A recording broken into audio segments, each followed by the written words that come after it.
So far po wala pa kayong na-verify na masabi na ito talaga ay nagpapakalat ng fake news, troll army po itong mga ito.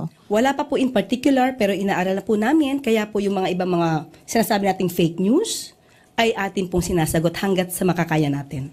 So hindi naman din po kayo kabilang doon sa mga masasabing nagpapakalat din ng fake news since wala naman po palang mga verified batayan yung inyong mga sinasabi.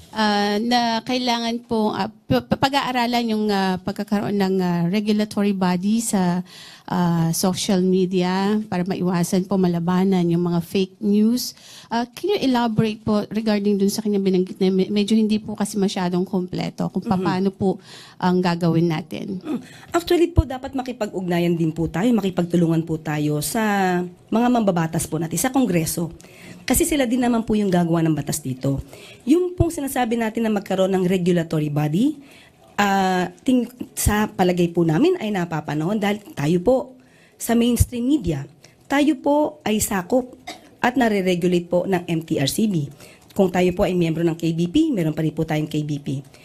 So sa tingin po natin, sa ating palagay, ang pagkaroon ng regulatory body, separate na regulatory body for the social media, ay napapanahon din po para po maiwasan yung mga pang-aabuso.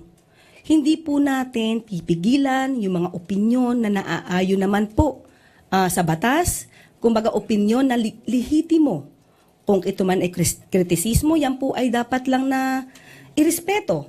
Pero iba po kasi yung sinasabi natin na paninira ng walang basihan at kung ginagamit man po itong mga troll army sa paninira, ibang usapin po yun. Dahil kung meron man po troll army pero ang advokasya nila ay magpalabas at mag-share ng tamang balita, hindi po yun pipigilan. Ang pipigilan lang po natin ay maabuso dahil po kapag po naabuso ito, mayroon po itong effect sa taong maaaring siraan, maaari ang mga organisasyon, ahensya na maaaring siraan na walang basihan. Malaki pong impact ito, lalo na kung paniniwalaan ng mga tao. So mas maganda po talaga na magkaroon, yun lang po ang aming suwestyon, matuloy po sana at magkaroon talaga ng regulatory body. Para din po malaman natin ang bawat isa, kung content creator ito, vlogger, blogger, malaman din po natin yung identity at hindi sila nagtatago sa mga dummy accounts. Ganun po. Sa tingin niyo po yung ginagawang hearing ngayon ng Quadcom ba yun or Tri-Committee sa Kamara, tamang-tama para maipurso po itong pagkakaroon ng regulatory body kung sabi niyo nga kailangan dumaan sa paggawa ng batas? Opo, napapanahon po ito dahil hindi na po biro yung mga ginagawa po ng mga troll armies. Sabi nga po natin, kapag ka po kasi binabayaran lang ang mga tao para magsalita ng paninira ng walang basihan, hindi po yung freedom of expression.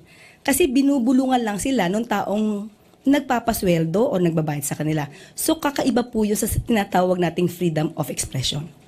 Ma'am, ano lang po, since medyo baka matagalan pa po kung magkaroon ng batas, hintayin natin. Ano po yung mga immediate na mga plano ng PCO para malabanan ito? Meron na po ba tayong mga ebidensya, mga documented na magpapatutuong itong mga vloggers na itong particular na lumalabas sa document, talaga pong mga troll armies ito, mga fake news lamang yung kanilang ginagawa at sinasabi. Actually, syempre po, bago po tayo magbintang, alam naman natin, we have to presume them innocent until proven guilty. So, ang bawat isa po, kumbaga, i-verify muna po yan bago sa ating sabihin, ay, parte ka ng troll army. Kasi wala pa po tayong batas patungkol sa sinasabing troll army at mas isagawa na maayos. So far po wala pa kayong na-verify na masabi na ito talaga ay nagpapakalat ng fake news, troll army po itong mga ito. Wala pa po in particular, pero inaaral na po namin, kaya po yung mga ibang mga sinasabi nating fake news ay atin pong sinasagot hanggat sa makakaya natin. So hindi naman din po kayo kabilang doon sa mga masasabing nagpapakalat din ng fake news since wala naman po palang mga verified batayan yung inyong mga sinasabi. Ganito po yan. Pag sinabi po nating fake news, alam niyo po na meron na kayong naging basihan. Fake news, alam na natin kasi may dokumento. Halimbawa, sinabi ko po, si Miss Pia ay dalaga. When in fact, there's a record na she's married. So, sinabi ko, dalaga yan. Is that fake news? Of course, kasi may batayan. So bago naman po namin sabihin na fake news, dapat meron po kaming batayan.